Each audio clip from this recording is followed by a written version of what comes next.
Yaon guys, kumusta? Ito nga pala yung binuro nating tulya. So, makikita nyo, meron ng mga nag-smile. You know, may mga nag-smile na, pang-apat na araw. So, bubuksan na natin guys, titikman natin kung okay na. Ito na, buksan na natin. At yan, makikita nyo naman,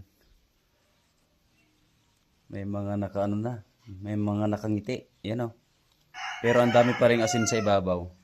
So hindi pa siya natutunaw. Samantalang yung mga ibang asin, nandito, umabot yung parang tubig-tubig ng asin. Sarahan natin, tapos try nating baliktarin. Wap, ganito.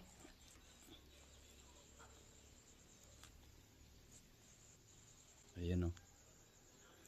Hindi ata sila nakahinga. Kasi sobrang siniksik natin to nung nilagay natin yung mga tulya. Bago natin sinara. Buksan ulit natin.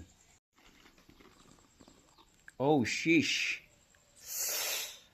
Ayos. Tamang-tama lang yung buka guys. Dapat ganito. May mga hindi pa bumuka pero bubuka rin mga yan. Meron tayong kutsara dito para kuha tayo ng kakainin natin. Tara. Let's G. Piliin natin yung mga nakabuka. Oh, sheesh.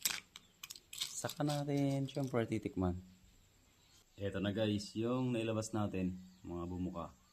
Titikman na natin. Yan, masarap to pag may kanin. Pero dahil parang busog pa kasi ako, ito na lang muna. Sarap. Wala siyang amoy guys ha. Basta, tamang-tama lang yung dami lang inilagay nyo asin. Ang 4 na araw. May mga medyo bukang-buka na siya. Tulad niyan. Saka yung sabaw nito pwedeng ilagay sa pinakbet. Sayang wala tayong kanin ba?